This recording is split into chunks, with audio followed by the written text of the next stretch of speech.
Hello, good afternoon, and welcome to Wonder Years Wednesday.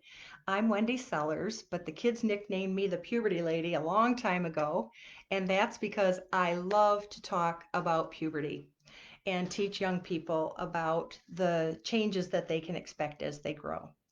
As you know, during this time of the coronavirus pandemic, many schools are not in session.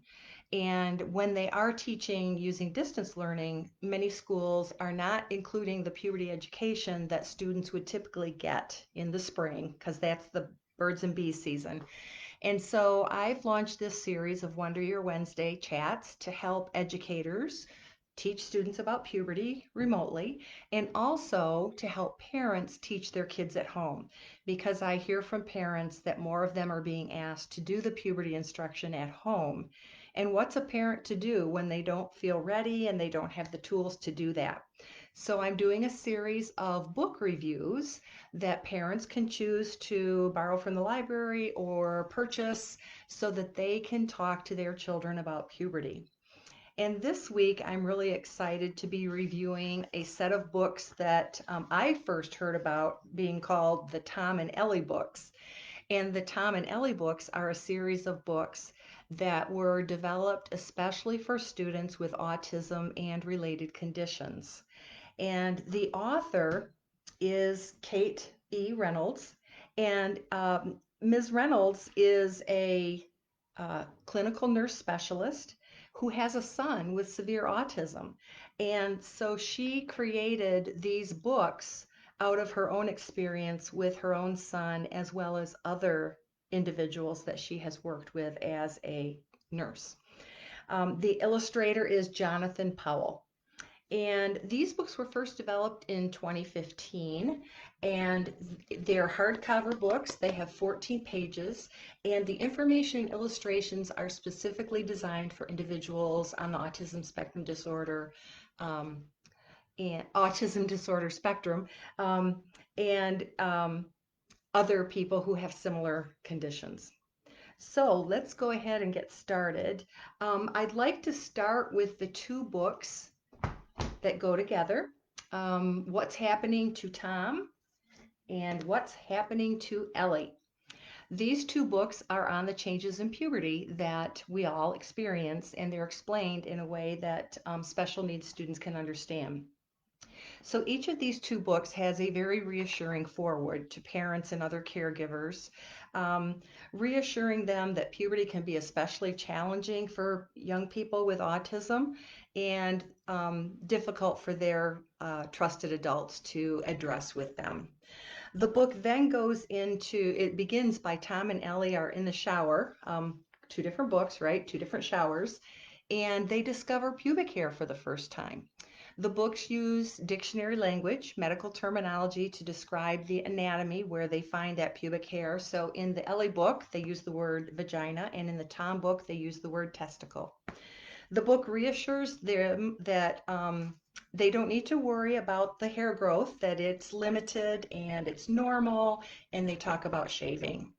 And next, they discover spots on their face, and the book talks about the fact that those spots are also temporary developments.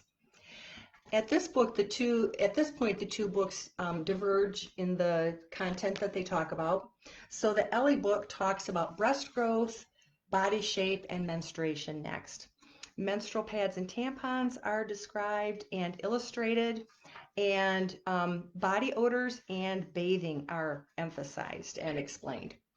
And then Ellie is reassured that these changes happen very slowly over time and they're a natural part of growing from a little girl into a young woman. And then the end of the book describes some of the advantages for Ellie being a young woman. The Tom book branches off into talking about voice changes and body odors and bathing. And then the book explains nocturnal emissions using simple words and tells what to do after Tom has a nocturnal emission about taking care of his bedding and pajamas. The book reassures Tom that erections are temporary, not a permanent thing, that they're of short term. And then Tom's told that the changes in puberty happen slowly over time, that they're a natural part of growing from a little boy into a young man. And then again, this book ends by emphasizing some of the advantages of growing into a young man. Now let's discuss the second set of companion books, and those are Things Ellie Likes and Things Tom Likes. Both books begin by listing several of the interests that Tom has or that Ellie has to show that they're well-rounded people with lots of interests.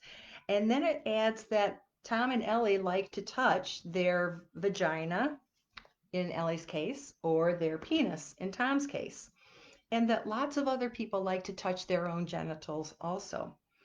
The book explains the difference between private versus public, and emphasizes that they should not touch genitals, nor should anyone else touch genitals in public. It explains that the private zones are those parts of their body that are hidden by their underwear and bra, and it explains that those are their own parts. They can touch them, no one else can, and it gives a drawing of each person, a boy and a girl, to illustrate those parts, because kids with autism have a need to be very concrete and explicit in their instruction in order to understand the concepts. Then it shows a drawing of clothed people out and about, and it has arrows pointing to their private parts under their clothes, and emphasizes not to touch other people's private parts either. The books then go on to reinforce the need to wait to touch their private parts when they are in a private place like their bedroom. And then it talks about how to clean up after masturbating. And then it shows the young people, Tom and Ellie, returning to activities that they enjoy with their family. So those are the 4 books we're talking about today. There are 2 additional books that are in this series, and those books are titled Ways Ellie Needs to Go and Tom Needs to Go. And I'll include in the comments section where you can purchase those books. Ways these books are inclusive. They're inclusive of people with cognitive disabilities, which is great because a lot of sex ed is not inclusive of that population. And as you know, that population needs to learn about their bodies as much or more than typical kids, because they're more likely to be victimized, especially if they're ignorant of their bodies.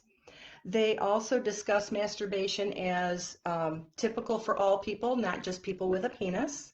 And they normalize masturbation. It's normal if you do it, it's normal if you don't do it. And then in the books that have more than one person in the book, they do show representation of a variety of races. A few of the small details to notice in these books: because these books were written in Great Britain, you will find that the word mum is used instead of mom, and pajamas is spelled with a Y. So there are a few of those differences between the British English and American English. The books that are what Ellie likes and what Tom likes, these 2, the cover says it's a book about sexuality and masturbation, but it really is about masturbation, not about sexuality. And then the Ellie book talks about the vagina, where the word vulva would probably be more appropriate. So as you work with young people, you can develop more vocabulary around those body parts. So in summary, I just want to add that one question I often get from teachers and parents is what kinds of resources are available for teaching special needs students about puberty and about sex ed.